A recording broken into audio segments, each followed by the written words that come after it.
एमिति तो माछरे बहुत रेसिपीज अच्छी किंतु दही सोरिष माछ गोटे सिंपल आउ स्पेशल रेसिपी बनैबा को खूब सहज आउ बहुत टेस्टी। आम घरे दही सोरिष माछ समस्त को बहुत भल लगे। यही रेसिपीटा मते मो सासू शिखैथिले। आउ गोटे इंटरेस्टिंग कथा हैला एइटा आमे बिना पियाज रसुण रे तैयारी करिबा। हेलो नमस्कार, मु सुलग्ना आपण मानंकु मोर यूट्यूब चैनल को स्वागत करुछि। दही माछ पई मु 500 ग्राम रोही माछ नेइछि। आपण माने चाहिले भाकुर माछरे भी बनै परिबे।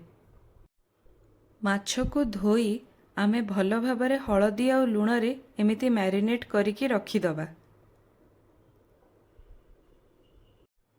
3 टेबल स्पून हळदिया सोरिष, 2 टेबल स्पून कला सोरिष, 4टी कंचा लंका और 1 टीस्पून लुण को ग्राइंड करी मु मसालार फाइन पेस्ट आगुरु बनेकी रखी देइछि। राग जेतिकी पसंद सेही हिसाब रे आपण माने लंका यूज करि परिबे। प्रथमे 1.5 कप फ्रेश दही रे 1 चमच हळदी लुण पकेई भल भाबरे फेंटी दबा। तापरे सोरिष मसलार पेस्ट को सेथिरे मिसेई दबा। माछ को एबे फ्राए करिबा।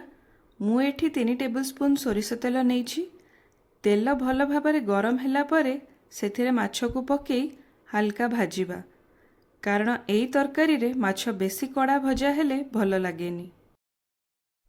ମାଛଟା ଫ୍ରାଏ ହେଇଗଲାଣି, ତାକୁ ଏବେ ପ୍ୟାନ୍ରୁ ବାହାର କରିକି ରଖିଦେବା। ଏବେ ସେଇ ତେଲରେ ହାଫ୍ टी स्पून କଳା ଜିରା ଆଉ 3ଟି କଞ୍ଚା ଲଙ୍କା ପକେଇବା।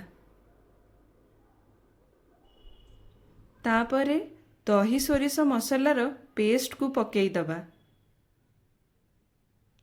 देखंतु एबे ग्रेवीटा फुटिलाणी तो सेतिरे भजा माछ सबू पकेई दबा। आउ ता सह 3टी कंचा लंका मझिरु चिरी पकेई दबा। आउ पैन को मीडियम फ्लेम रे 6 रु 7 मिनिट पई घोड़ेई दबा। एबे दही माछ रेडी हेई गलाणी, किंतु गोटे फाइनल स्टेप बाकी अछि। मु एठी टिके कंचा सोरिष तेल को तरकारी ऊपर पकाउछि, जहा द्वारा तरकारीर फ्लेवरटा आहुरी बढ़ी जिवो। तापरे आमे टिके धनिया पत्र पकेई चालंतु करिबा बढ़ा बड़ीर प्रस्तुति। गरम गरम भात आउ ता सहित दही सोरिष माछ कॉम्बिनेशनटा पूरा परफेक्ट। एते टेस्टी लगे जे कही हबनी। आपण माने थरे दही सोरिष माछ को एमिति बनांतु आ मते कमेंट रे कहिबे केमिति लागिला। जदि आपण मानकु एई रेसिपीटी भल लागिला वीडियो को प्लीज लाइक करिवे आ मो चैनल को सब्सक्राइब करबा को भूलिबे नाही।